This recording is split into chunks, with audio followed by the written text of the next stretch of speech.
What's up? What's up? Not much. I'm excited to chat with you. Yeah, same here. What's been up? Like, how was your day going? Sorry? I said, how was your day going? Oh, not bad. What did I do today? I've been chilling, doing nothing. Yeah. Yo, so you're in Toronto. What's the weather like there? Oh, it's cold. Cold as fuck. Oh, it's cold right now. Yeah, it's I'm here in LA, supposed to so be I'm like burning up fall, right now. but sorry? I said I'm in LA, so I'm burning up right now. Oh, I can see, yeah. I'm hot. You guys you don't get like winter or any of that. What?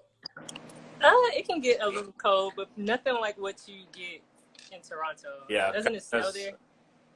Yeah. yeah. Nah, that's not happening here. Okay, so Yeah. I'm going to jump right into it because I do have quite a few questions for you. So those of you that are joining the chat, welcome to the very first episode of Black and Gifted Layover Chats. So the goal is to chat with. What you say? No, I was just shouting out my boy. Keep going. So the goal is to chat with, or just have nice conversations with artists, creatives from across the globe. So welcome. I'm glad that you're my first guest. Thank you. I feel honored. Yes. So those of you that are in the chat, just go ahead and share, invite your friends, and we're about to dive right into it. So I'm Terrionna. I also go by Folashade, depending on who you are. Yeah, Folashade. So I'm located in LA, as I said, and yeah, I'm the founder of Black and Gifted. I've actually been following your journey for probably like a year now, I think. I want to say the first song or like project that came across was, is it called Omo? Was it like a 2-part single or something like that? It's like a 2-part. I think that's what it's called. Yeah. Yeah, so that's that's the project that I was introduced to you by. And then from there, I was just like, you know what? I really fuck with this this sound, this artist. So I then went to look you up, and here we are. And like I said, I've been following your journey for some time now.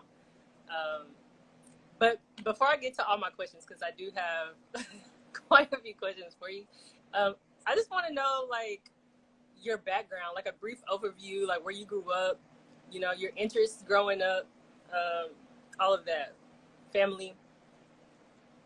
Okay. I grew up in Lagos, Nigeria. I went to school in Abuja, also in Nigeria. So I was like all over the place because I was in like boarding school in Abuja. As for my family, like I'm a triplet, so the three of us who came together, and then I have an elder sister. But yeah, like I kind of got introduced to music like early on, just from like my pops, like he always used to play like the oldies, the fellas, the Osadebe's. I don't know if you know those, like the high school guys, the old school guys, sorry. And so I just like kind of caught on with that, but I wasn't like really thinking of going into music, like being an artist. I was just just like a consumer, sorry. And then as time went on, I feel like when I came to Canada, that's when like I kind of figured out I could do music, and I started like I didn't even try doing music, but I knew I could do music. Sorry, in 2018 when my boy got his mic and all that stuff, that's when I actually started doing music. So it wasn't like it was a conscious effort. It just kind of happened.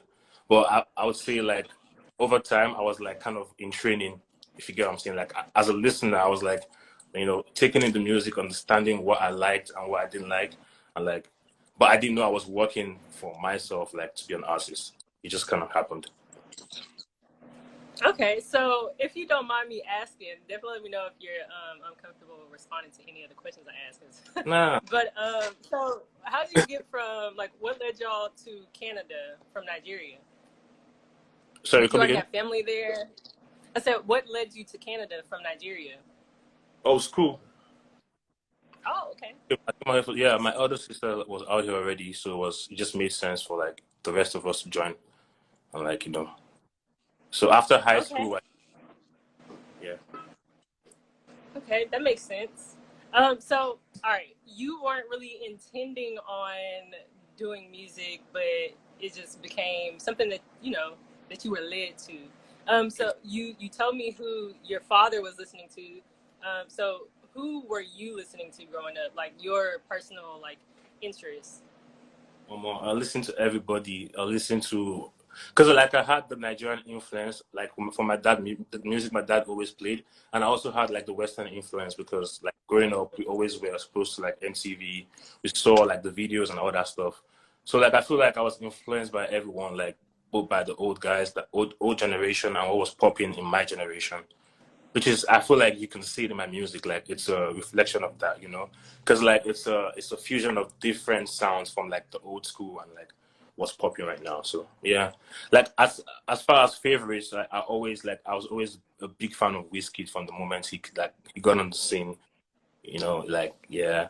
And then I always like, it sounds cliche, but because everyone says Fela, but I was actually a genuine fan of Fela. Like I thought he was a genius, like, and that was even me as a kid, not even understanding like music per se. I just was listening, just hearing the sounds of the stuff he would say, like the back, just the little things that he was saying. I was picking it up, and I was just like, this guy's a genius. So like, yeah, growing up, I just like, well, I was influenced by so many different artists. Like, there's a lot of artists I was influenced by. Were you listening at that time? Were you listening to any artists in particular from the States?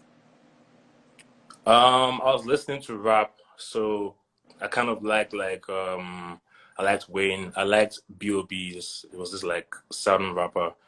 So but I wasn't really listening to. Oh, I like Chris Brown. I like pop music. What was like popping on like on the radio? What you hear on the radio? So I like Chris Brown. I didn't really like Drake until I came to Canada, and then I was like, okay, Six God. Now I became a Drake fan. Yeah, but yeah, I was listening couple of like other artists. I wasn't really like a big fan. Aside Chris Brown, I won't say I was a big fan of anyone else like on the Western side, but I was listening. Yeah. Okay, so whenever you did begin to like create music, do you remember the initial moment where you was like, yeah, this is exactly what I want to do? I think it was when I was making my first tape, like my first like because I made a joint tape with my boy J.DS. I can see he's in here. Yeah. But yeah, we made a tape, it's called IC. I feel like the first like few songs we recorded in that, like that were in that tape, the first few recording sessions, I kind of knew that, yeah, like this is what I want to do. So I just kept on going. Yeah. All right. So do you have, okay, so I have so many questions going through my head. So excuse All right, take the time. Yeah, like I've been wanting to like chat with you, pick your brain. Anytime we can do this for as long as you want. Take your time. Well, that's good. I can slow down a little bit. All right. So whenever y'all created that tape, how was it like creating your sound? How did your sound come about? Again, like I feel like everything with me, like it's not like a conscious effort. It just kind of happens naturally. Like that is the same thing with my sound. Like if you go listen to like the tape, the first tape I made, it's called IC. And the tape was like, it was like a mixture of different sounds. Like I was like doing like some R&B, the weekend type R&B sound in there. I tried to do some Afrobeat. I wasn't even deep in my Afrobeat back then. I was just like, I was trying to figure out what worked for me at that point in time. And I did there's a rap record there where I would say I kind of rapped on the song, I guess I sang on the song, I don't know, whatever. But yeah, so at that time I was trying to figure out what worked for me. And I feel like when KQ Beats like got into music, because we're all friends, we're all in the same city, but we all had our different stories. Like we all got into music differently. So he was my friend at that time, but he wasn't into music. And then I don't know, at some point he just got into production. And it made sense because he's like hands-on in like the music scene in his church. So like he already knows what's up with music, like he understands it, yeah. All he had to do was just like put his mind to making music, like not like gospel music, but like actual like pop music or regular music. And so when he got like into music production, it kind of like changed for me because then I became more experimental with Afrobeats. And I don't know if like other artists like have the same issues, but for me, like initially I was using like YouTube beats because I didn't have like a producer I was working with. So like you just kind of have to work with whatever beat you find, and like that's it. Like you don't make the rules, you know. But like when I started working with KQ, I feel like I became better. Like I kind of like became better with especially with my Afro-fusion, because now that's what he was doing specifically, and it gave us like time to like understand each other and like to be experimental with the music. So yeah, I feel like him coming into music kind of like helped elevate my sound in some way, and it also made me No, realize I that. think a lot of. Oh, sorry, I didn't mean to cut you off. You what? It was a delay. I didn't mean to cut you off. Oh, what'd you say? I didn't get you. I was saying I didn't mean to cut you off. There was a delay. You were speaking. Oh, okay. Yeah, I was just saying like KQ Bass, I feel like he's the one, like, you know, like he's the one who kind of helped me understand what I wanted out of like my sound, what sound I wanted to go with music. So yeah, props to him. Okay. So I think it's really common for artists to start on YouTube for the most part, especially if Yeah. you aren't working closely with a producer. But I would imagine, I'm not an artist, I haven't recorded a song, but I could imagine just how impactful it is to work with a producer who truly understands the sound, in your case of Afro beats. So that helped you to develop, your distinct sound as well. So I think that's really, really good to be able to work with producers who understand what you're trying to do. Yep, definitely. Now, when it comes to when it comes to your like the content of your lyrics, like what inspires your writing? Honestly, it depends on how I'm feeling at that point in time, because like I have records like I have a project almost, and that project I basically was talking about like, you know, the police brutality, bad governance back home and all that stuff. Then and you can go through my catalog and you see I have another record called Bomb Bomb, and I'm just talking about literally Bomb Bomb. Do you get what I'm saying? Like, so it depends on how I'm feeling at that point in time, or like it depends on how the beat hits me. It depends on what's happening around me. Like sometimes I just hear a beat and like I'm trying to record and I'm just trying to record like a vibe. You know, that's where records like Bomb Bomb or like my more groovy records will come in. And then sometimes I go in with the intent of like making a record that actually says something, or like I have something heavy on my mind. So when I go record, it kind of reflects on that, you know? So I don't try to make like rules for myself when I'm making music, or I don't try to like, even when I'm actually making the music, I don't try to like decide what I make. I just go in there and like I go off what I'm feeling. You know what I'm saying? And yeah, most times it'll be like party records, because I'm always like, you know, I'm a jovial guy. But like sometimes when I'm serious, you get like the actual records where I'm talking about real things and like all that stuff. Yeah. I think it helps to have a balance. Whenever I listen to the Omo, the 2-part single, it was definitely more, that serious, speaking on social issues. But you have a really good balance of love, fun, party, and I personally appreciate that as a listener. Thank you. So yeah, what's your favorite part about the music making process?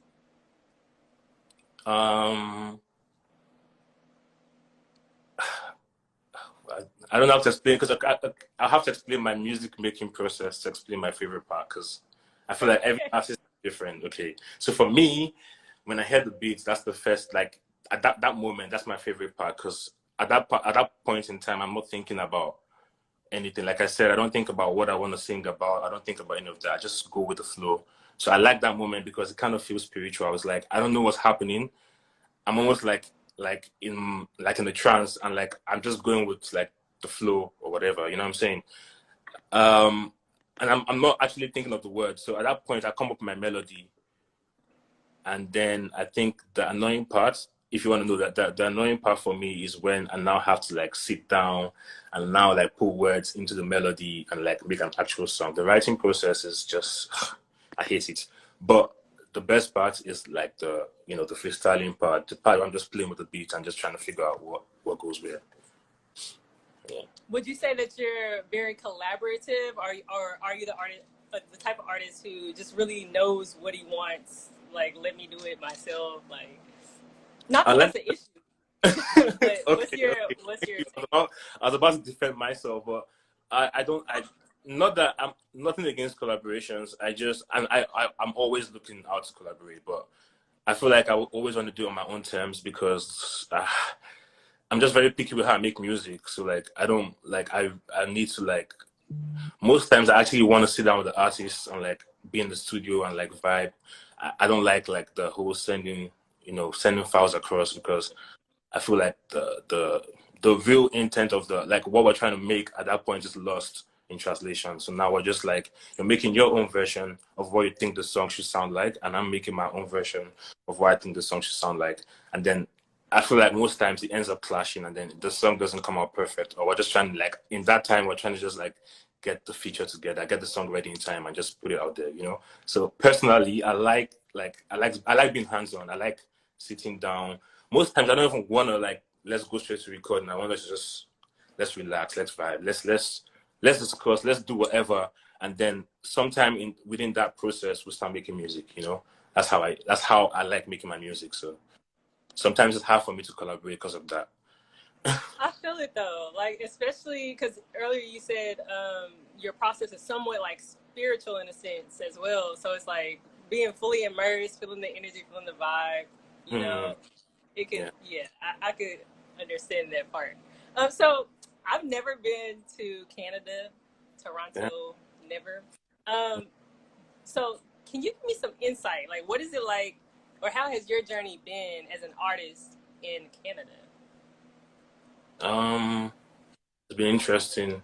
So, because I started making music when I was in Windsor. It's a city by the border of Detroit. So that's where I was going to school at the university there. So, and yeah, so first of all, like my personal journey, the switch or the move from Windsor to Toronto, like even music wise, is like it's a big jump because Windsor's like it's like a little city. Like I said, no, there's nothing much going on like on the scene, and then Toronto's like I felt like a little fish in like a big pond, sort of. It's like oh shit, like now there's like 20, probably like 100 more TBs out here doing like a whole different genres of music, like different types of music, and like it's like how do you cut across? So for me that was like the big like or like the big like mountain I had to like get over. I mean I'll say like personally I'm like a very ambitious person, and like I'm always hard on myself, like oh you could do this better, or like what I'm saying. But personally I'll say like at least I think so far since I moved to Toronto, like or like since I even started like making music or like interacting with like the Toronto market, Toronto scene, I feel like I've done like a good job, making my name known across like across everywhere. So I feel like I've done I've done a good job, but like there's still a long way to go. Like and the Toronto scene is like it's not that big, but also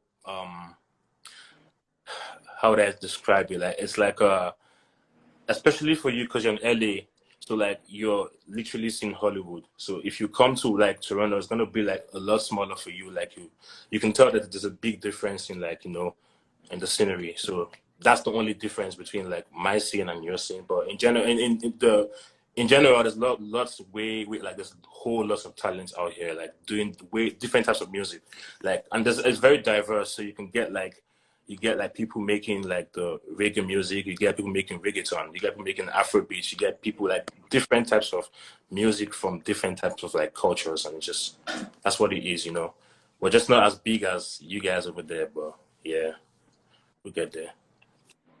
No, but not to sound like an American, but of course I know of the Drakes, the Tory Lanes, and all of isn't just I don't know. Does Justin? I mean, but all those guys. Yeah, I know of like the big guys, right? But like when it comes to like independent artists, networking, things of that nature, I don't really have any insight on what's going on there. So I don't even really like I don't even know too many artists now that are coming out of Toronto. Can you hear me? Yeah, I can hear you now. Yeah, I was saying there's a serious rap scene in Toronto. There's like a and there's a buzzing underground scene too. So yeah, Okay, you know, so would you say that the Afro beats scene is fairly, you know, popping there, or is it something that's still developing? I'll say it's still developing. Like it's not as big as the States or like in the UK, but yeah, it's developing, and you can see it taking shape just because the demographic of people in Canada, like there's a lot of black people, there's a lot of like Africans, so it's Okay. just I feel like the reason why it isn't as big as it is for as it is in the States or in the UK is it's down to structure, you know. Hmm. That's what it is. So, how has it been for you, like navigating that industry? Do you feel like it's like a challenge in a sense, or do you feel like you kind of got, you know, one leg up on people because you're in a genre, or you're creating music that isn't the norm? Um, Not really, because like I said, you still need to cut across like noise. Like there's a lot of people making music. So like so if no matter how good your music may be or how different it may be, it's still a hustle to like get the music. So I would say that's like the one struggle. Like I'm I'm pretty sure every artist goes through that. Like no matter how like out there you are, you still like you're always ambitious to get like to a larger audience. So you're always like gonna face that struggle of like how do I get my music out to like cut across. But other than that, like, yeah, I don't really think I have any struggles. Like, I feel like, not to brag or anything, but I feel like my music is dope. I feel like, I feel like I have everything like that could be in place. You know what I'm saying? For me to be as big as I want to be, it's just a matter of cutting across and like, yeah. No, keep doing what you're doing though, because Thank you.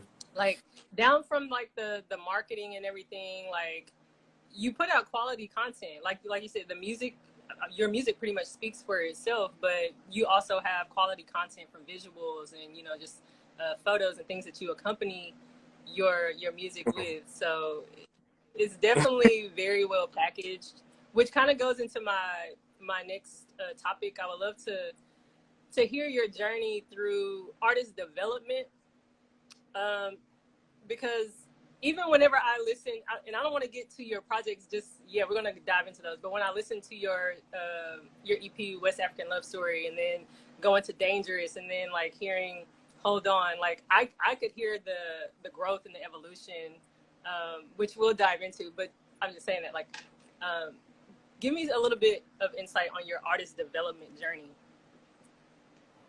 Hmm. Um,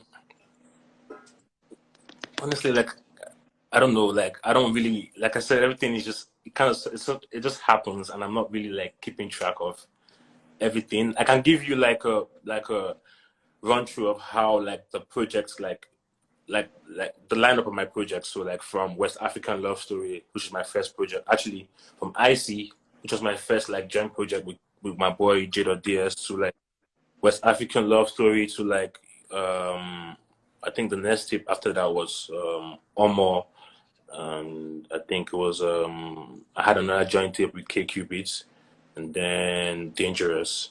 So that's like how the projects all came through. But I can't give you like a I don't know the process. Like I was just making music and I'm like, okay, now I want to put something out, and I'm like, I feel like I want to go, okay. The one thing I can point out is like at every point in time there was a specific sound I was trying to go for, Okay. and that's my top process when I'm making projects. I always want to go for like a specific sound, and then I just like sit down with the producers, because I have like two producers. I work with like KQ Beats, and I work with Afro District, who's another guy, and then we just like decide what we're trying to work with and like the sound we're going to go for, and it just kind of goes on from there. We make like maybe 10-20 records, and then we cut it down to the record we think is the best record, and then that's it. Okay, Yeah. let me try to rephrase what I asked you, because I get it, you know. But Okay. have you always had a team? Or do you Yeah, have a team? I have a team. I have a group of boys I work with. Like my boys from the jump have always because like I said, like I don't know if I like when I was explaining like how I started making music, it was with my boy J.DS. He was the one who first started making music amongst all of us. So when I joined, and we kind of like already had our own like label set up. It Okay. wasn't like a big label. It was just us doing our own thing, you know. Yeah, so we've just always gone together since then. Like me, him, even the producers were all like it's all in house. The guy who takes my pictures, the guy who does my videos, the guy, everything is all in house. Like it's just all my boys who just say, you know what, fuck it, we can do it together. So we just all come together. We all came together and we decided to like quote unquote like a label, you know.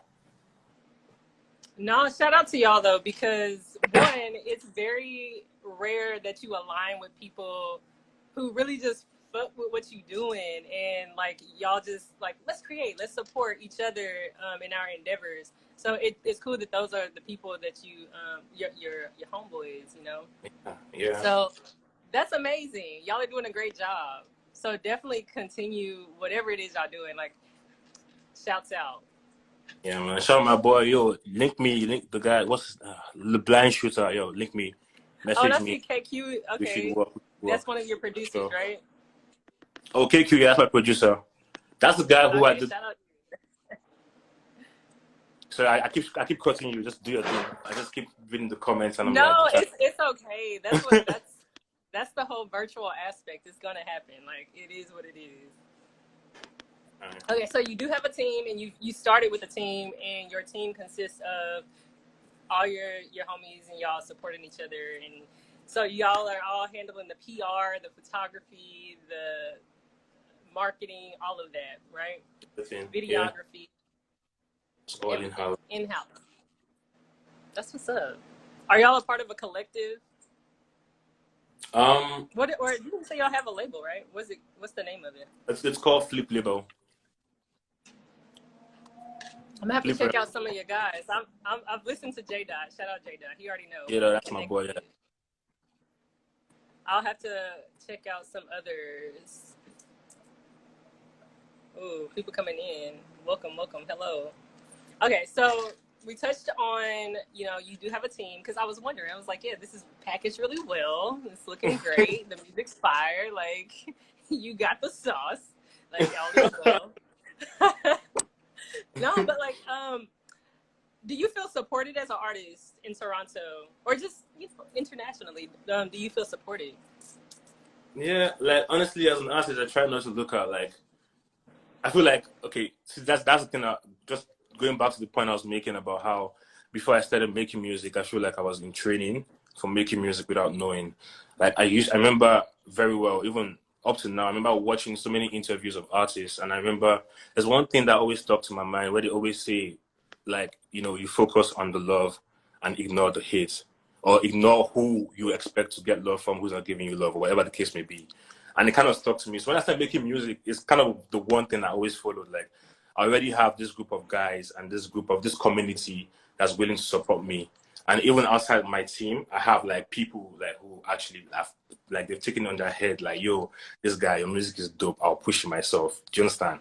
Like, there's no reason for me to focus on who's not supporting me or who's not. Because another thing is like I feel like as human beings, people always like when you focus on things like that, then it's like now you're finding a reason to you think this person is hating on you or whatever the case may be, but it might not even be the reason. This person might not be seeing your content or you're not that, you know what I'm saying? Like you're not visible to the person. So like personally, like I just like even ever since I started making music, I feel like I've gotten enough love to be aware of like, yo, you already have this community of people who love you. There's no reason to be focusing on who doesn't love you. You know what I'm saying? And I feel like that's the only way you can grow anyways. If you keep like growing with the one community that you started out with. Does that make sense? Yeah. Yeah, I respect exactly. that viewpoint. Like, why, focus on the support that you are getting, focus on the good. Continue. I feel like regardless, the music gonna get created. The music is gonna. Yeah. But if you want me to be honest, like, because I know someone's probably just saying, he's lying. Like, if you want me to be honest, as an artist, obviously, like, you would always want like more support. Like, Like you're like an Yeah. Oliver Twist, you always want more. You know what I'm saying? So like, yeah, as an Right. artist, I always want more people to support me, but at the same time, I always have to remind myself that I already have people supporting me, and it's how to keep working, and then it will get bigger. That's it. Yeah, it's wild that I began listening to your music. I want to say, I don't even know if I listened to almost like the year it was dropped, but let's just say I did. That was 2019, right? So let's just say, let's just say that's whenever I came across your music. It's a year or two, one of those. But I've been listening for a year or two, and yeah, like I think your music is like I feel the authenticity within it, and I don't know. I look forward to hearing more, and it's just wild that I'm finally chatting with you, because we connected on socials. Yeah. But it's great to actually sit down and talk to you. Shout out my boy But GDSCU. welcome, Now boys. shout outs too. Have to keep calling you up to give my shout out. Sorry, I said all No, my you're people good. You're good. so like Hello, everybody.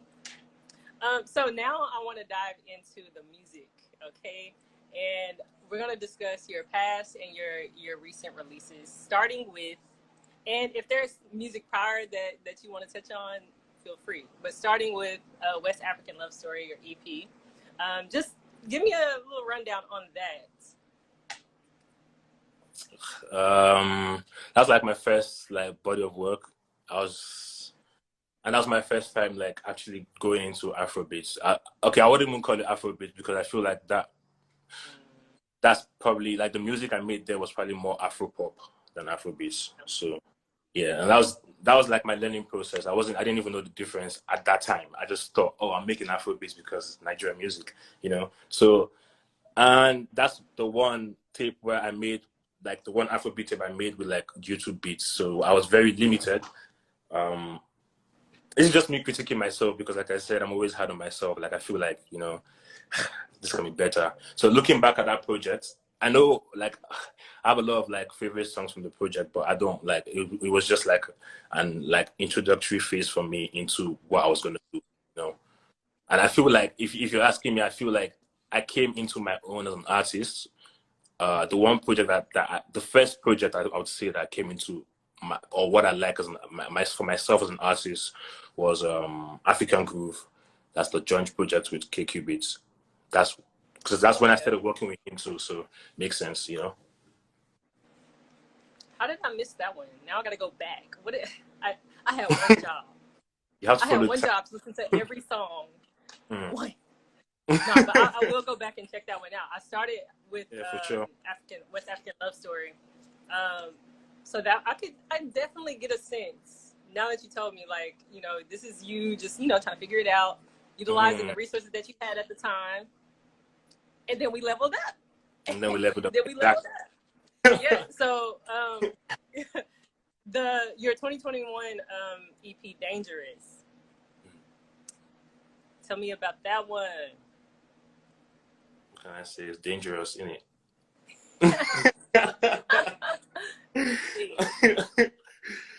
Yeah, honestly, dangerous was like that's like I'm here. You know what I'm saying? That's like my I'm here moment. Like now I felt like very comfortable in like the music I was making because like I was making dangerous. I'll classify that as an Afro-fusion tape. Like personally, like there's a lot of like fusions in there. Like there's my piano, there's an R&B, there's even some elements of rap in there. So yeah, that's like the first time I actually like sat down and like I'm like, okay, this is what I want to make. Like, and I'm not just like, ugh, maybe like let me see if I can rap or let me see if I can. You know what I'm saying? The elements are in the music, but I'm not like forcing myself to do those things. Does that make sense? Like, I know I'm not a rapper, so I'm not trying to rap. I know I'm not like, whatever the case may be. I'm now Teebee. I'm understanding like this is what you can do. I came into my own form in Dangerous, so that's yeah. This is kind of the answer to my question about your artist development. Even though at the time, like that's kind of what I was hinting at, like your growth throughout your process, like.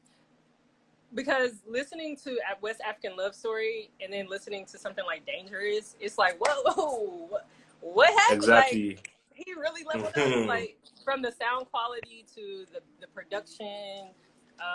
Like not that the writing and things weren't up to par, but it's just like it just feels more you. Nah, you can say, I feel like it that's is a okay. really good reflection of you. Yes. And I definitely have a favorite off of that one. And my favorite. Of what? Wait, I want you to guess. What do you think my favorite is? Of Dangerous? Yeah. Um, that's hard. I'll just say Dangerous Freestyle. Oh, it's actually Sweet Temptation. Sweet Temptation. Okay, Sweet makes yeah. sense. I just said my favorite. No. If we're on the same page. Yeah, Sweet Temptation is definitely that. Dang, Teebee, I see you. Like, okay, we here, we arrived. But you also like, well, after that, did you do any like joint projects or anything before we get to Hold On? Were you creating music No. in between time? Okay, so you just first project of the year, you hit us with Hold On, and of course you deliver. It's beautiful. Thank you. Tell me about that track. Who produced it? You know, why Hold On for your first release of 2022? All of that. Okay, so after Dangerous, I linked up with KQBs again, and he was trying to make a tape. So, but we didn't at that point in time we didn't know what direction we were gonna go. And then I feel like we started recording some songs, and then I'll just introduce the tape name first of all. So like he came up with the name Euphoria because that's like the feeling we're getting from the music, like the record of this project. And funny enough, Hold On was like the first record we made for the tape. So it just kind of made sense that Hold On would be like the first single. Yeah, so we just that's like the tape is almost done. It's like I don't know, I'm giving out too much, but it's an eight track EP, and yeah, it's gonna come out this summer. Yeah, keep spilling the beans because you know I'm here. I'm ready. I'm ready to listen. Because you and KQ Beats, y'all create beautiful music together. So I'm sure that this, just going off the title and hearing Hold On, can kind of get a sense of like where this might go. Trust me, the music but I don't know, because special. Trust me. Yeah, I can't wait to experience that. So you touched on your upcoming work. We're gonna get that pretty soon.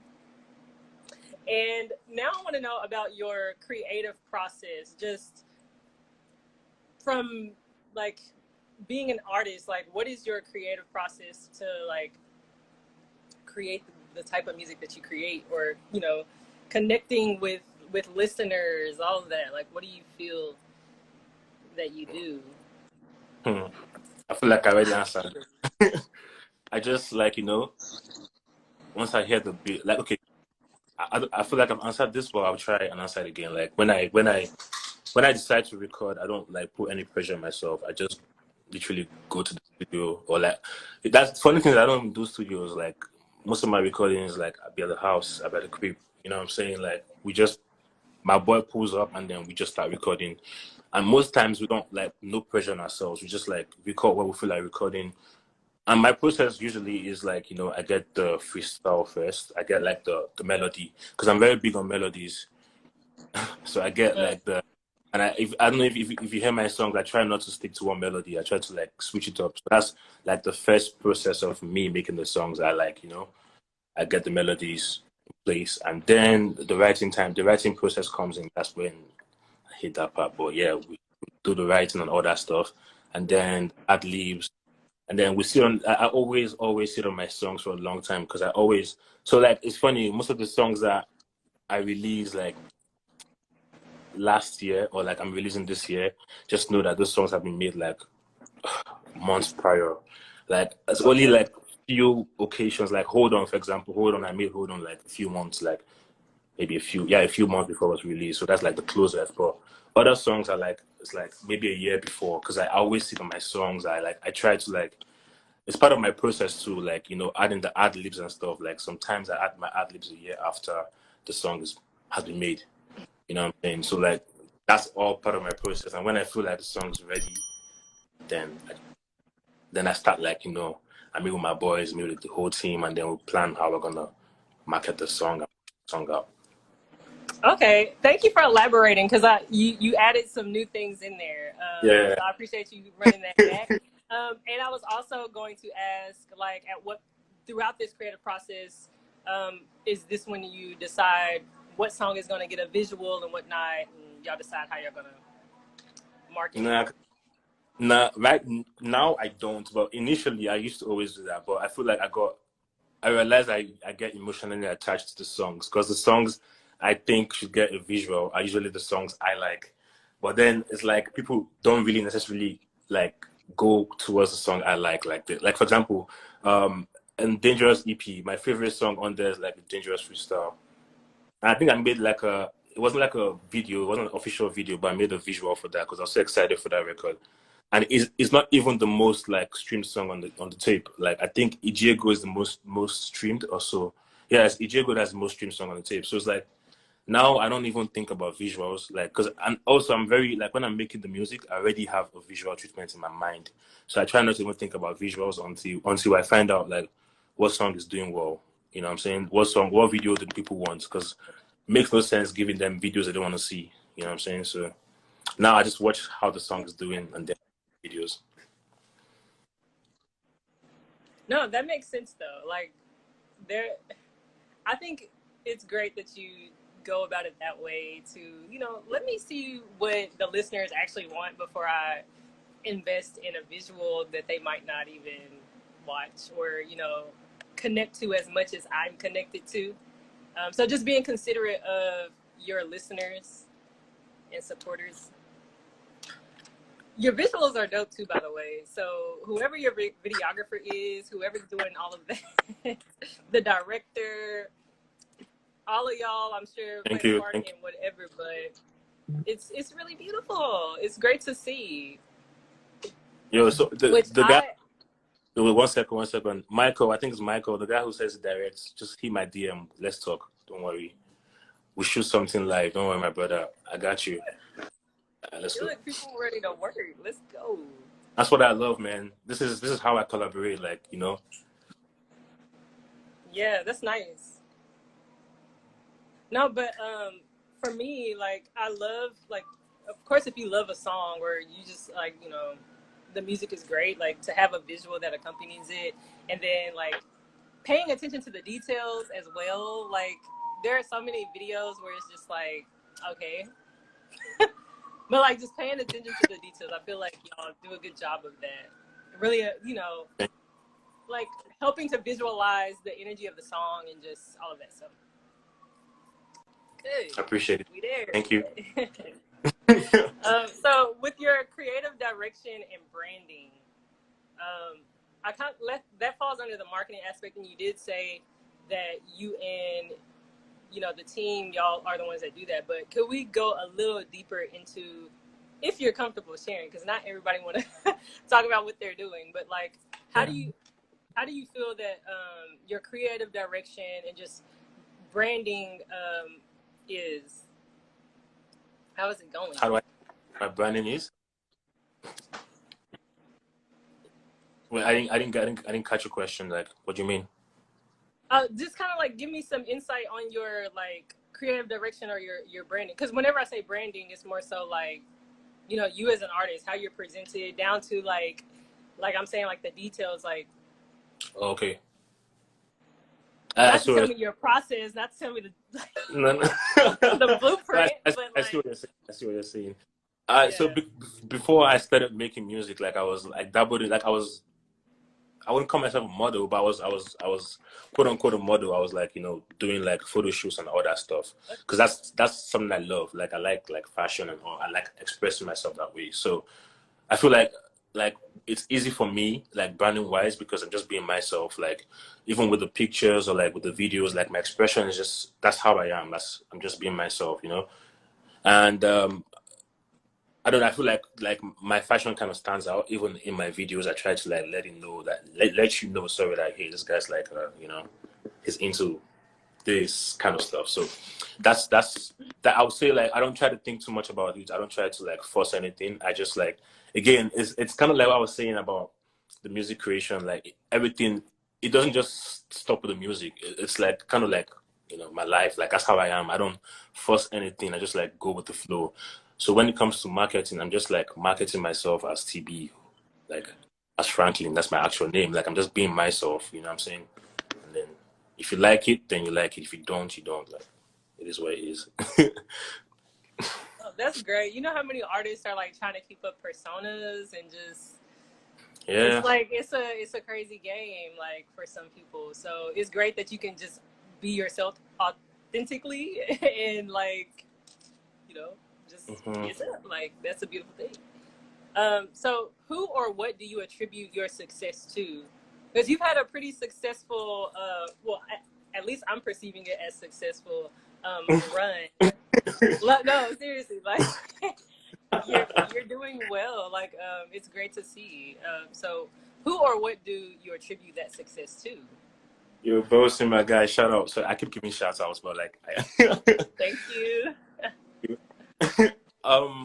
my success, honestly, again, it sounds cliche, but it's to God. Like, who else can I attribute it to? It's nobody else.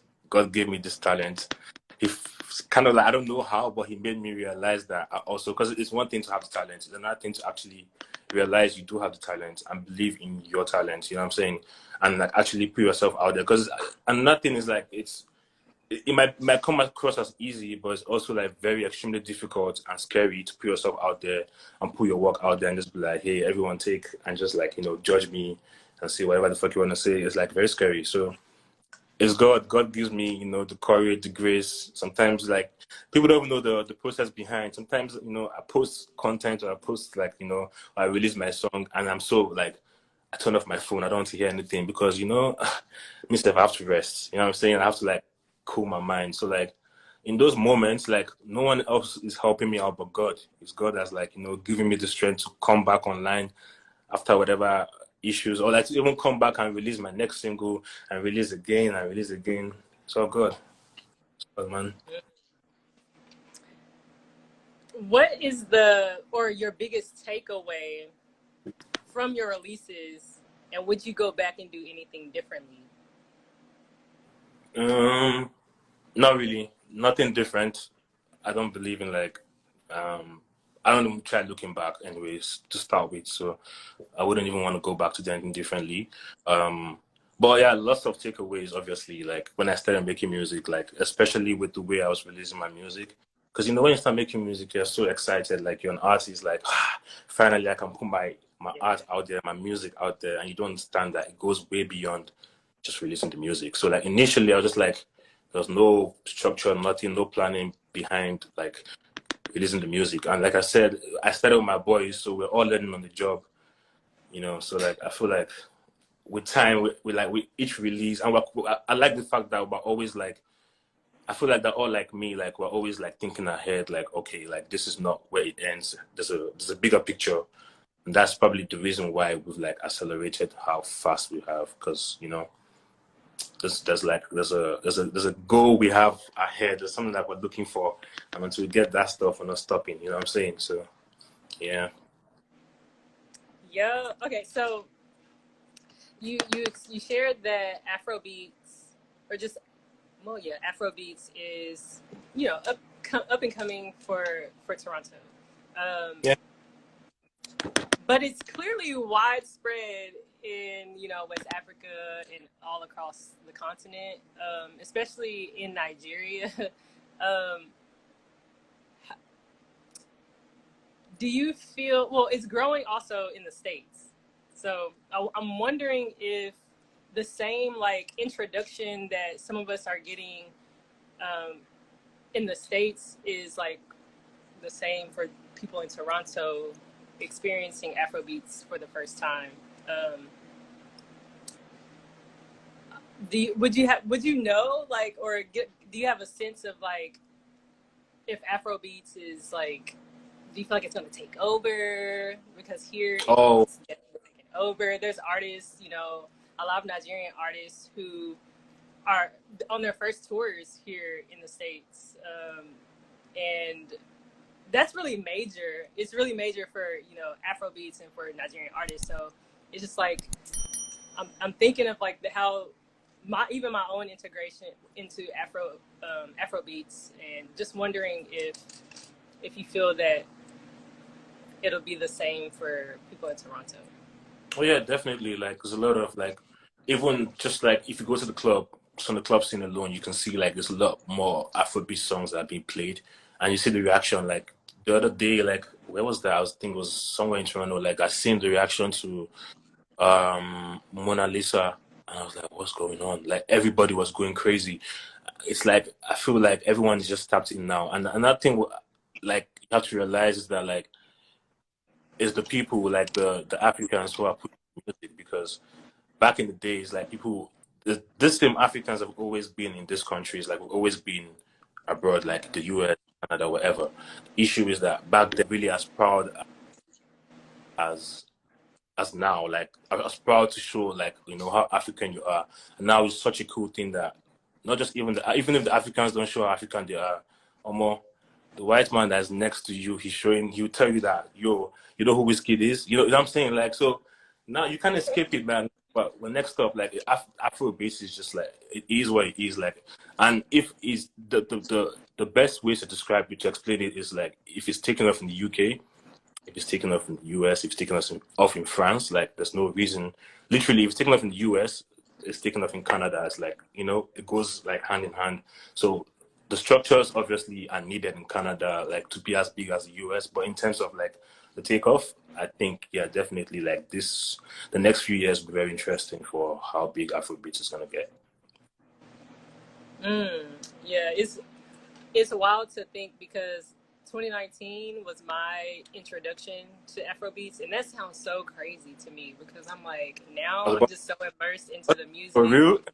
Yes, it's wild. Like, it's wild. I started listening to like Fireboy, and then that led to like Oxlade, and then of course I knew of like Wizkid, Burna Boy, Davido, but then like more of these, they were up and coming, well, getting established at that time. So just hearing like, or just thinking of my own experience, and then like now, like it's just kind of like a 360, because I started listening to these artists, and I got to see them on their first tours here in the States. So it's definitely taking over, but it's a beautiful thing. Yes. Oh, sorry. I was saying it's a beautiful thing, and like there's this conversation about like Afrobeats. Well, here in the States, well, the Grammys is a big thing, right? People want their accolades, people want their recognition, and all of these things. Do you have like, what are your thoughts on? I guess let me rephrase the question. Do you feel that Afrobeats needs a cosign or needs validation from outside sources? No, not really. Well, it depends on how you're looking at it. It depends on what you're looking for. Like if you're looking for, the whole going in line with the whole connotation, like the whole Afrobeat to the world connotation, then I guess you kind of need that. Like you need these guys to co-sign to kind of like say, oh yeah, Afrobeat to the world, like we're. But Afrobeat as a type of music, it doesn't need like. I don't see why we need that. It's just like if you like Afrobeat, you like Afrobeat, right? Like everybody already knows like the type of music it is, like so, and there's a large population to sustain Afrobeats. Like if we're being sincere, I feel like if you're looking on like getting Afrobeats, like this is my personal opinion, like Afrobeats, like we should be looking more at structures than at like I mean, personally, I also think it's good to like break the American scene, but like structures are more important, especially back home, than like any of the other things that people are like really like focused on, like the Grammys or like the all the other stuff is good. I mean, it's nice. It looks like even just for the music to get out there, it's good. But structures are way, way, way more important, especially for the artists from an artist point of view, because for the upcoming artists, like you need those structures for them to be able to eat. You know what I'm saying? So like. If not, there's no point. Like you will see, like most, like in the future, most of these artists will stop doing Afrobeats, and then I don't know, there'll be some fusion of some sort of like you see African artists running to do R&B because there's money in there, or there's structures in those markets than in Afrobeat markets. You know what I'm saying? So the structure for me is way more important than every other thing. All that stuff's all noise at the top of it. Because think about it, like, yes, back in the days, like I'm kind of old school, so I know like back in the days, this like the night shows, the Monday night shows, Sunday night shows, whatever in Hollywood. Our artists were doing this stuff were actually in Hollywood. But yes, we didn't win Grammys. At least I don't know any of the big guys who won Grammys. But the point is that we have hit this heights before. Maybe not as big as it is right now, granted, because of technology, social media, or whatnot. But we've been able to get to this height, and then think about it, we kind of fell off again to actually get our way back to this point. So like you're making the same mistakes again, chasing the same things. Like if we had structure, there's no way the music would like the type of music, like the whole market, the whole music would have fallen off to the point where we had to like, you know, come up post 2010 or like, you know, post the band and like that era. If you get what I'm saying. If you follow African music, you understand what I'm saying. So in my opinion, structure is way, way, way more important. But that's just you kind of touched on something that like is somewhat of a concern for me, even as someone who's fairly new to the culture through the music, is that Afrobeats is like becoming more of a commercial thing and something hot to get our hands into to make money off of. And that's where it kind of, I don't know, I don't want it to like lose that spark because of, you know, people just wanting to make money off of, you know, the music. But that's how I feel like it's kind of like where it's going, where I'm like, like, you know how you experience something so good and you want other people to experience it too, but you don't want them to just like change it all up. Yeah. So that's kind of where I'm at, like I want y'all to experience it, but like y'all are watering it down, or y'all are in it for the wrong reasons. I mean, I feel like it could be done like the music itself. You can't hold the music. You know what I'm saying? Like this guy said, culture. Yeah, you can't hold culture. But that's where structure comes in. If we had the structure, I don't think we have all these fears of like this guy is coming in, because you can, like a white man can make whatever Afrobeat track he wants to make. If the structure, like he's just making the track and it'll be appreciated, but there's no way in hell if you have structure that there'll be that fear of the white guy or whoever that person is coming in now to like, say for example with the Billboard introduction, like the whatever it is, Afrobeat Billboard charts. There's a high possibility that in 2 years from now, or like a few years from now, there's somebody in the States who is non-African or not even has nothing to do with Afrobeats will be at the top of that chart, like in a few years from now, and we can't do anything about that. Do you get what I'm saying? That's where my point about structure comes in, because if you have structure, that can happen, or there's a very low possibility of that happening. Do you get what I'm saying? So it's not, the issue is not even with the music being exported. I feel like you can't control that. It's music at the end of the day, and there's the internet. You can't stop music from going wherever it's going to go, especially because you have a large population of Africans in those places.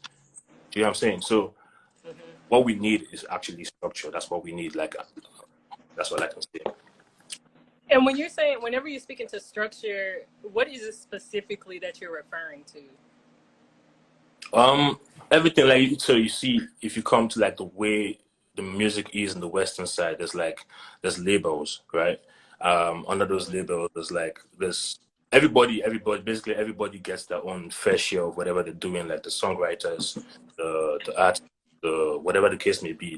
That's what I mean by structure. Like, even I think we have those structures back home where you can, even as an artist, register your music. Like, do you get what I'm saying? Like, over here we have, there's so many, like, you know what I'm saying? There's so many ways you can register your music, so many ways you can make money for off your music. Like, I just feel like that's what we should be focusing on. Like, personally, that's what I think. Okay, yeah. I've talked to other artists, well, mainly artists in like Nigeria and Ghana, and structure is like a big topic where some of the artists feel that they don't have necessary resources, whereas like you said here, like there are so many platforms that you could align with. There's just so many resources, and it is a lot. Whereas, in certain countries, people are somewhat behind in terms of platforms and technology and just knowledge of certain things. So just something as simple as like knowing the difference between a DSP and like registering your song for like royalties and things like that. Yeah. The music business aspect of things. So I could see where you're saying like we, focus on the structure. Exactly. Yeah. But do you feel that is like shifting though? Like, I'm not back home, so I don't know for sure, but from like the few conversations I've had, I guess, yeah, it's shifting. Like there's a lot of new companies like, having the offices back home in Lagos or in Ghana and Accra. So I feel like it's a conscious, even if it's not showing right now, there's a conscious effort to like, make changes like to that. So that's I'll give them props for that. At least that's happening. Okay. You're an independent artist. Is your goal to be signed, or do you want to like stay independent? Like, what's your stance there, or are you more so open? I'm very open. Like, if the right deal comes, I'm open to signing. It has to be like something that works for me, because I like to pride myself in like understanding the music business. Like I've tried to read a lot on the music business, like, and I've listened to a lot of podcasts, so I know like I know what the kind of contract I'll be looking for. So Right. yeah, if that works for me, definitely like I'll take it. Like I'm not opposed to labels or any of that. No, it's good though. Like, educating yourself. So if when an opportunity does present itself, you will be able to navigate that comfortably and advocate for yourself in a way that works for you and whoever this label is. But I think like definitely continue doing what you're doing. Like for real. Do you have any questions for me? Anything? What's your favorite Teebee song? Do what? I said, what's your favorite Teebee song? Right. Well, I don't know. Like right now, I'm like, I kind of really am holding on to. I didn't mean to do that. I'm like holding on to hold on. Like it's just really maybe because it's the newest, and I've been listening to it, but what I want to do is just kind of go back and definitely listen to the project that I overlooked with you and KQ. So let me figure out what my favorite is. Let me see what I'm really drawn to. But off top, it's Sweet Temptation and Hold On. Like seriously. Yeah. Okay. I don't know what you did there, but it's definitely like it definitely resonated. Someone asked what city I'm based out of. I'm located in Los Angeles. Speaking of Teebee, like, do you plan on coming to the States, or have you ever been? Well, I'm sure you have. You said you were. Yeah, I've been, but it's been a while. I plan on coming, but I just don't know if it can be possible this year. I'm not sure yet. I'm still like putting it together, but definitely I'll hit you up like if I'm coming for sure. Like definitely. Please do, yeah, that would be dope. Like I said, I've never even been to Canada. It's definitely on my list. Oh, Canada, let's make it come in the summertime and you'll be fine. Yeah, because like the snow, the cold, I'd rather not deal with that. I definitely enjoy the sun. Okay, so you've collaborated with people like that are within your group, your circle, yeah, right? Like joint projects and all of that. And earlier you stated that you're really not big on even having to collaborate with people. So at any point, do you feel that you will collaborate with other artists outside of your immediate? No. I do collaborate. I was just explaining why. Well, just like in person, my bad. Like yeah, you prefer I'm always the process to be. yeah, I just feel my process. Like if I have to, like the it's just an issue for me, but like I can bypass it. Like if I have to, I always. You know what I'm saying, like I had the collaboration with some like some of my girls, she's in France, and there's no way we could meet up personally. Right. And we did that over the pandemic. So it was just basically us like having Zoom meetings and sending recordings. Like she's in, like, and I had to keep up with Paris time too. So like it was crazy. But that's a case where I had to do it, you know, like I'm not there physically and I can't bypass that. So things like that, like yeah. So we gotta clear that up. He will collaborate if if it is just like impossible. yeah. He is open to collaborating. Mm-hmm. Well, that's good. That's nice. That's good to hear. I'm saying that like I'm like a singer and we about to, or a rapper. No, I know I we don't had create music. like... I don't create music, or I haven't yet. Okay. I don't know what I would do. Why you want to make music? I kind of want to get into production and even engineering, but the thought of it is kind of like. But I'm really interested in it because when I listen to music, I'm just like my ear is developing because I also manage an artist, so it's just like I don't know, it's grown over time, and I'm just like, this doesn't really sound like whatever I'm able to, but I'm not able to use I don't know how to always express what I'm hearing technically. Like I can express things based off feeling, but like I don't know certain things. So I'm like, I want to know how to do this. Maybe just like me personally, I like to say like maybe try taking to just like one step at a time every day. Try a couple of years of like you get used to it, like especially if you have like the ear for music, like you'll be fine. Oh, I feel good. Okay. I'm gonna just give it a go. I don't know. Like, do you produce as well? Not really. I'm not on that. My boys do most of that. I don't produce. Okay, I'm gonna have to chop it up with KQ. Where is he? Is he still here? KQ. Okay. So you don't really produce. Oh, I know. That just made me think of. I forgot to ask you. Like, what are your interests outside of music? What? Come again? What are some of your interests outside of music? Oh, you know, I was thinking about this the other day. I don't really have much because music just takes most of my time. Music is life, literally. But I enjoy watching football. Like my I guess my spare time, I watch a lot of football, especially on weekends because that's when the games are on. But other than that, I can't think of anything else like music. That's it. Fair enough, I guess. Okay. I know it sounds cliche, but that's just the truth. Like music is literally life. Like that's it. Yeah. So what are you doing? Music. What do you like? Music. What? I said, what are you doing? Music. What do you like? Music. Every question, every answer is music.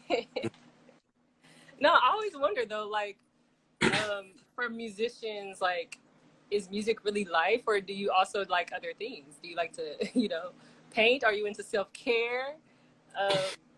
Any of those things? I mean, I play video games, but I'm not into it. Like, if I had to make a decision between video games, I'm like recording. Like, it's a no-brainer. I'm recording for sure. Like, right. I can't really call it an interest because I don't really care for it. Like, I can do it when I'm bored, like, but it's not an interest. Like, it's just whatever. Yeah. I mentioned self-care. So, like, do you have a good, like, balance? Like, do you make time for yourself outside of the studio, outside of promoting your music, like doing all of these things that artists do? Do you ever have any alone time? Oh, yeah, I always have. I'm mostly alone. Like, if I'm not with my boys, I'm alone. And, yeah, I enjoy my alone time a lot.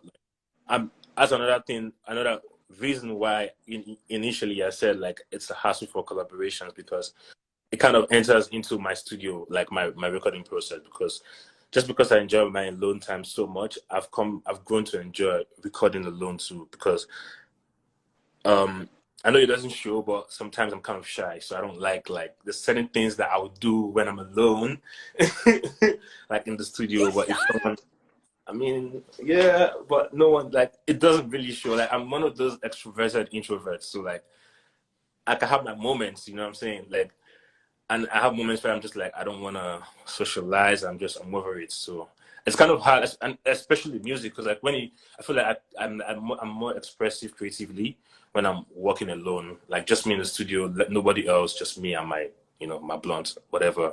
But now if I have like, it is like, but if I've worked with you, like someone like KQBs, I've worked with him so many times where I'm so used, like it's like I'm working with myself, is whatever. But if it's like someone who I've never worked with before, and it's like like now I'm just like very aware of certain things, like it's just it rubs. I feel like in that moment, if I have to think twice about doing something, I've messed up the moment. You know what I'm saying? Like, as opposed to just doing it, like it coming straight from my head. I'm not thinking. It's part of the process, the spiritual process I'm talking about. So most times I enjoy just being alone and doing my thing myself. And then there's times where I get tired of being alone. So there's a balance. That's interesting, but it's also, I think a lot of people assume that performers, artists, anyone that's like creating in the music space are like outgoing people or just super extroverted people, where you like, no. Like, I really love being alone. I can turn it on when I need to, but I value my own time. Definitely. I'm a little shy, just a little. Just a bit. Only a bit. I can relate to that though. Like, me talking to you, like I really just be by myself. Like, I'm a real chill person as well. But I was also like I was a teacher for 2 years, so that helped me to just command a space or just to speak if I needed to. Like that really helped, because when you're a teacher, there is no like being shy, like none of that. Definitely. You just gotta do it. So that kind of helped me. So I can definitely turn it on when needed. But I'm really, I wouldn't say that I'm shy, but I'm just like not that one that's just like, hi guys, like what's up? That's not me. I feel you. Like, they need to cozy up to you for a bit before like you come out of a show type thing. Yeah, I feel you. Yeah.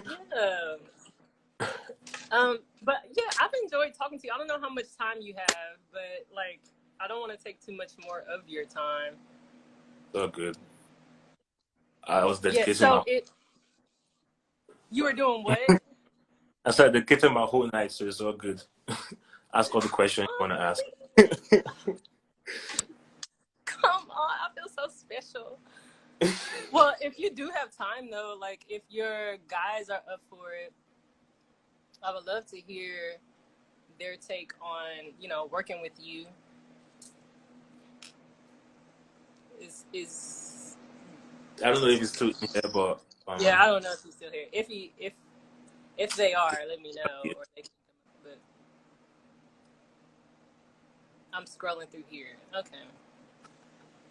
But yeah, it's been nice. Like, I'm glad that we got to chat and I got to ask my question, because yeah, I think that this was needed. Oh, sorry, there was a little net. All right, so do you plan on going to like Nigeria anytime soon? Like, when's the last time you visited? Oh, it's been a minute since I've been out here. Like, it's been a few years since I came out here. I haven't actually gone back, so I plan on going back. But I also have this big plan in my head where I want to go back when I have like a name for myself. I don't know. It's just like a personal goal for myself. So pray it happens soon, because I want to go back ASAP, but like I also want to go back like on my own terms. So like I'm just waiting for like that moment when I'm ready. And I feel like, are you connecting with any artists or individuals out there, like you working? Yeah, definitely. Home? Yeah, I have a few guys I'm working with, like not working, like we haven't started working, but we've had conversations about working. And I have a few guys I'm connecting with back home. Yeah, definitely. Mm-hmm. Well, that's good. Get a sense of how things are going. Yeah, definitely. Do you see yourself being in Canada for years on end? Not really, like like living in Canada, you mean? Yeah. No, I feel like I'll just be one of those people that'll be wherever the vibes take me, because I'm an artist anyway, so I'm just gonna be like a global citizen sort of. And then No, maybe going ready wherever you're led. to Mm. Remind me, where you're from specifically in Nigeria? You told me, but that was like an hour Lagos. ago. Lagos. I'm from the east. Okay, so like, I'm from a place called Enugu State, but I lived in Lagos all my life. So yeah. Okay, Lagos boy, Niger boy. Okay. So Is your family pretty supportive of your music career? yeah, it's one of those things where like they don't really like it. I don't think my parents like know any of my songs, but they know I make music. Like it's one of those things. Like yeah, if you're good at it, then like show us why why we can Mm. add this stuff up. Like yeah, but my parents are not like they're not one of those parents that will like try and force you to do what you don't want to do. They don't like try. They don't interfere, but just like always advise you, from time to time. That's it. Like, but I don't think they're into the music enough to listen. Like, maybe not yet. As long as they're allowing you to, be you and, follow your own path, I think that's great because I hear a lot of opposite stories Yeah, from my African brothers and sisters. definitely. Okay. So aside from yourself, who are some artists that you're currently, if you had to create a playlist that did not include Teebee, who would be on there? Weez will be on there for sure. Amare, I don't know if you know this is Ghanaian girl. Her name is Amare. Amare will be on there. Yes. I just love her vibes. Like, I know Bona will be on there. Am I just keeping it strictly to like the African artists, or like just anyone in general? Just anybody, whoever you're listening to. Oh, at this moment, I'm listening to like there's this guy called Obong JR. I don't know if you know who he is. Yes, so But that, yes, of that guy course. is Obong JR will be on there. Like I love Loje, Mona Lisa. Yeah, he's sick. Rema, I'm a big fan of Rema. I just like the artists who are like expressing themselves like differently, like the Afro. Like that's why I love Amare because like she's an African artist, but she's just not limiting herself. She's like expressing herself like the way she wants to without no limitations. So I love that. Yeah, there's a couple others I can't remember now, but what else? What else? I'm gonna have to go through my playlist, but yeah, there's a lot of like African, especially the young guys, the young Fireboy. You mentioned Fireboy. Fireboy is dope. Like all the boys, all the young boys, All the boys, all the yes, boys, the dope all boys, the, yeah. the fire boys, all the boys. No, I would definitely pass you the aux. I would pass you the aux and let you, do what you do. Because everybody you named, I'm like, yes, yes, yes, yes. They're on my playlist as well. Trust Yes. me, there's no dulling with me. Like if I'm the ox, like it's definitely a good time. Come on. So, if you heard my songs. Come on. Don't play. No, but you touched on, like, you named artists that you feel are authentically them. They're doing their own thing. Like, yes.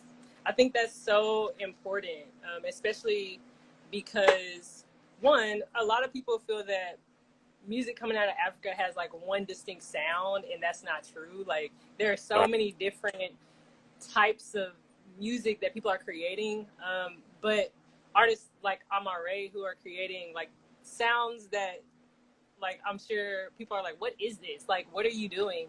But creating a lane for herself, that's like so important because it also shows that, like, African music is very diverse. It's like, it's not one thing.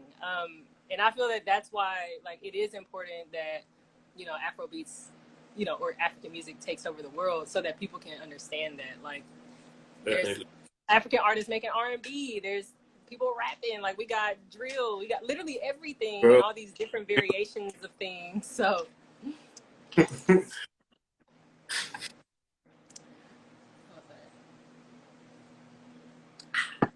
yeah, there's just so much to to tap into. But where do you? Well, did you classify your sound as Afro-fusion, right? Afro-fusion, yeah. Yeah, Afro-fusion. So it's a lot of, like you said, some of the influences from your childhood to, you know, some more current things, your own style. Just You everything in also there. mentioned I'm a piano, some everything, yeah. And I feel like all of that can be sensed, so or heard in your music. So that's nice. There's so much to explore. There's even a lot of music that or artists that I haven't even came across, I'm sure. But I will say Nigeria is like home to so much talent. Like That's true. the music is like no other. It's just like this magnetic feeling. Everybody is just like so tapped in, gifted. Like it's wild. Like it's crazy because it's so many people creating music there, and Oh, artists back home. That's it's true. so many that we haven't come across. Like it's crazy. Yeah, man. Oh, someone has a question. Which Nigerian artists would you love to collaborate with, excluding the big three? That's a good question. That's a good question.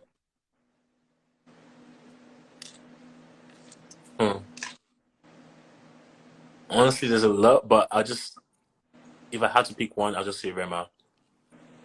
Rema, because that guy is very confident. I like the fact that he's confident in the sound, and he delivers, like it shows in the music. And then obviously I'm into, like, I like people who are like expressive with the fashion. Like Rema is just very also confident with his fashion, like you can see clearly. So Rema for sure, I feel like we'll make a dope ass track and a wicked video. Rema, that's nice. I thought you were gonna say WizKid. Nah, he said I was that gonna soon. say, Oh, definitely. You know my answer is anytime, but like, he had to let the big, so I had to just like. no, Rema's good. That I'm would be glad interesting. I feel like. A rip, like, what would that sound like? That would be so nice. So what'd you say? I said, what would y'all sound like? Because Rema has his own distinct sound, and then you have Well, yours. I wonder that would be really cool to see how sound like y'all complement each other. Heavenly. That's what I can say. Like I've pictured everything. I'm telling you, like if I get Rema in the studio, oh no, come on, trust me. Like the one track on Rema's tape that I feel like would give you an insight into the kind of track we can make would probably be I've forgotten the name. There's this track that shit. Never mind, just ignore what I said. Off his new album? Off his new album, yeah. It's kind of Love called and Addicted. Affection? Oh, Addicted.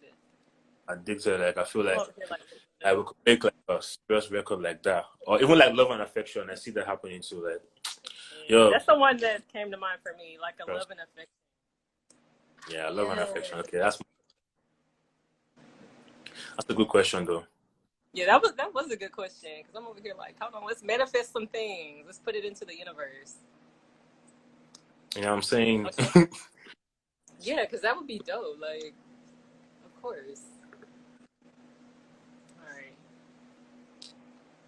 All right. I'm gonna go ahead. I do have one last question to ask you before we wrap it up, and it is the question that I ask everyone, and that is, what does it mean to be Black and gifted? If you need time to ponder, I will allow you that time.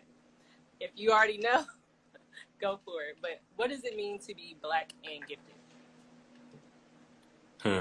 What does it mean to be Black and gifted?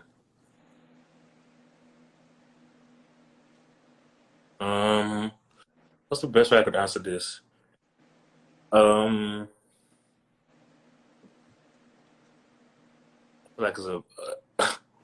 are you asking how it feels?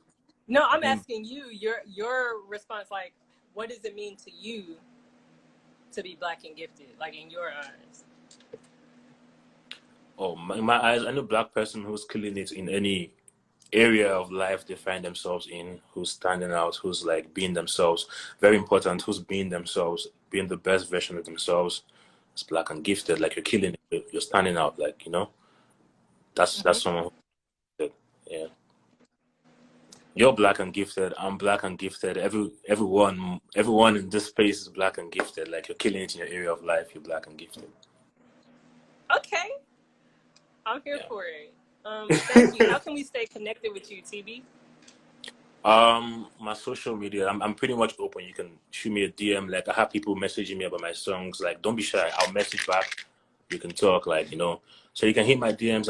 My Instagram handle is, I'm pretty sure it's tb.jpg, and on Twitter it's I need to just check that again. Yeah, on Twitter it is official TB. So yeah, Awesome. I'm very much open. Like I'm an easygoing guy. Like trust me, forget all this thing. Like enter my DM, talk. Like I'm a real person. You know what I'm saying? I like to have real connections with my people. Like if you're listening to my music, if you feel some type of way when you listen to my music, or you feel like yo, I need to tell this guy something, don't feel shy. Like hop into my DMs. Like I'm pretty much open. Yeah. Nice. Well, for those who weren't here for the entire layover chat, TB, he just dropped a single, his first single of the year, called Hold On. So make sure y'all go and listen to that. Make sure you give him a follow. And we also are going to be blessed with a project, a joint collab that has not yet. He won't share any other details on it, but it is called Euphoria. And it is with KQ. But I know I'll be on the lookout, so you already know to send that my way. But yeah. We'll probably do one of this again before it drops, just like, to get the fans engaged and stuff. Like, we'll talk more about that. Don't worry. But definitely, when ready, you'll be one of the first people to listen to it. And then, like, because I want to hear your input. I want to hear what you have to say, too. So. Oh, yeah, for sure. I will be honored, okay? Honored. But yeah, I've enjoyed chatting with you. Like, again, you were my first guest on Black&Gifted Layover Chats. Appreciate it. I had a good time. I enjoyed, picking your brain, just having a good chat. But we will be talking again, okay? Definitely. This was fun. Thank you. Thank you so much. Have a good one. Yes. Bye. You did, my guy. Easy. I always said it's 2:30. Thank you for sticking with me. All right. Later, y'all. Right. Stay Black and gifted. You too. Bye.